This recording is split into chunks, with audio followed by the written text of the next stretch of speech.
Okay, in this screencast, I'm going to solve some of the mastering physics problems that you had for homework over the course of the weekend. I'm not going to do all of them. I'm going to do the ones that I think you'll benefit from the most. I'm going to start here with the motion of the block with three forces, where you have to find the sum of the three forces to get what they call the resultant force. We call it the unbalanced force.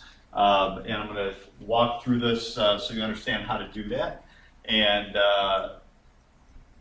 just like I said in the screencast that I made over the weekend, all we're going to do is we're going to break each one of these vectors into their x and their y components. We're going to add the x components individually, then we're going to add the y components individually. We'll come up with an unbalanced force in the x direction. We'll come up with an unbalanced force in the y direction. Then we'll use the Pythagorean theorem to find the resultant vector's magnitude and the inverse tangent ratio to find the direction of that. So first of all, we got to go here and find the magnitude of all these forces. F1 is 4 newtons, F2 is 6 newtons, F3 is 8 newtons. And it's asking us to find the magnitude of the resultant force, they call it FR, when I add all three of those guys together. So the magnitude is shown symbolically with the absolute value symbols. Oops, sorry about that. By the absolute value symbol there. That denotes magnitude of a vector. So that's what that means, so you understand it. I'm going to start with F1 at a 25-degree angle to the x-axis. I'm going to break that into its its x and y component vectors. So this side of the triangle will be the x. I'll call it F1x. This one will be the F1y vector. And since this is 25 degrees, that's pretty easy to find those two sides of the right triangle. It's just using trig, and this guy right here is going to be 4 cosine of 25 degrees. This is going to be 4 times sine of 25, because this one is the adjacent leg, this one's the opposite leg, and you got to remember your SOHCAHTOA. When I do that, what I will get here for F1x is, let's see, 25 cosine 3.6, I'm going to round up, 3.63 newtons, and for 4 times 25, 1.69 newtons right here. Okay, so those are the x and the y components of F1. I come back and I find, F2 is at 325 degrees to the positive x-axis. That's basically 35 degrees below the x-axis. So I'm going to do F2 down here. F2 is 6.0 newtons. That's the magnitude of it. And it is, let me do this in a different color. There's the x component. Notice the y component points downward. Okay, so I have to remember that that's going to be negative, because positive for y must be up, because I called this one positive here. And I always like to call positive into the right, positive up in the y direction and positive to the right in the x direction. So that means just like you would have it on the coordinate axis. So negative for the y has to be downward. So this will be negative 6 times sine of 35, and that's going to be F2y. This is going to be positive 6 times cosine of 35. That's going to be F2x. All right, let's see what those work out to be. 6 times 35 cosine equals 4.91 newtons here. And this is 3.44 newtons here in the negative direction. So I got to make that negative. Okay, and then if you remember, F3 was just negative 8 newtons in the x direction. It's right along the x-axis. There is no y component to that. So F3 is simply negative 8.0 newtons. I'll call that F3x. F3y being 0. So probably the easiest way to figure out my resultant vector and to keep all this straight is to create a little table over here. And I'm going to have a table with my F1, F2, and F3 vectors, and then the X and Y components of them. So my F1 X component, if you remember, was positive 3.63, and the Y was positive 1.69. I'm not going to worry about my units over in the table here. My X component for F2 was 4.91 and negative 3.44 for the Y. And then, of course, the F3X was negative 8 and F3Y was 0. So the F resultant, I'm going to have an X and a Y component. Doing the math here, let's see, 8.54. So this is going to be a positive 0.54 here.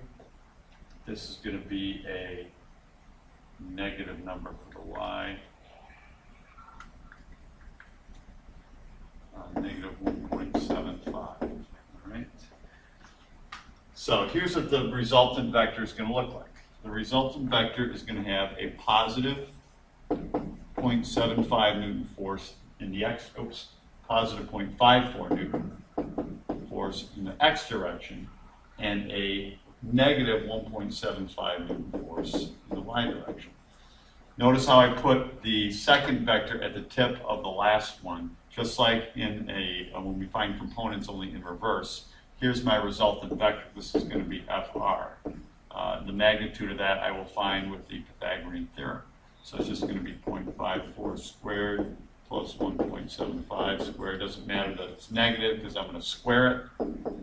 And that's going to come out to be 2 sig figs, 1.8 newtons.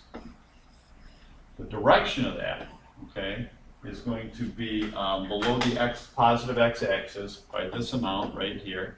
And I'm going to use inverse tangent to find that angle, theta, because I've got opposite is 1.75, adjacent is 0.54. I'm not going to worry about the negative sign on the 1.75. You can if you want. That's going to give you the measure of the angle from the positive x-axis. I'll just go by my diagram knowing that it's below the x-axis. And inverse tan of that is negative 73 degrees below the x-axis. So I'll just write 73 degrees below the x-axis. Okay?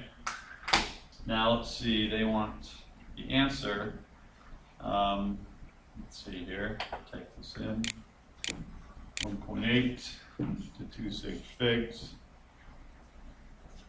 And then what angle does it make with the positive x-axis? I'm going to call it negative 73 degrees. Oops, jumped on me. Okay. And the last part is it says, what's the magnitude of the acceleration? Well, the acceleration, we know that acceleration is equal to the unbalanced force divided by the mass. The unbalanced force is, what we come up with, 1.8 newtons. The mass is 2 kilograms. So without having to do here's my mass right here, without having to do too much math, I know that's 0.9. So let me type that in here. The direction of the acceleration has to be in the direction of the unbalanced force. So that has to be exactly the same as the direction of the unbalanced force. This last part of this problem asks how far will the block move in 5 seconds. If it starts from rest, you can use your kinematics for this. Oops, D0 is 0. They're asking for delta x. I know my acceleration is 0.90 meters per second. And what else do I know about the block? How far will the block move? And my delta t of 5 seconds. Okay, so the easiest way to solve this is with one of the formulas that you had from, let's see if I can move this. It's not going to let me. But You remember one of the formulas was V0 delta t plus 1/2 a delta t squared. Since this is 0, the only part of the equation that really matters is this little piece over here. So how far the block will move is going to be 0.9 times 5 squared is going to be 0.45 times 25, which is 11¼ or 11.2 sig fig, so that's it, 11 meters.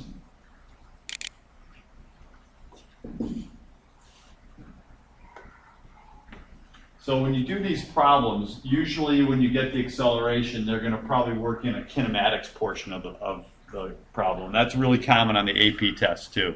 So this is a really kind of like a mini AP problem. So hopefully that could appear on the test. Hopefully you understood that. If you still have questions after having seen this, please come and see me and we'll go through it. What's really important is that when you solve these kinematics problems, you write down all the information you're given. You write down what you're trying to solve for. In this case, it was the delta x. And I solved it mathematically instead of using graphs because I knew I had one of my math equations that we derived from our experiment that I could use and just substitute those values in. Okay?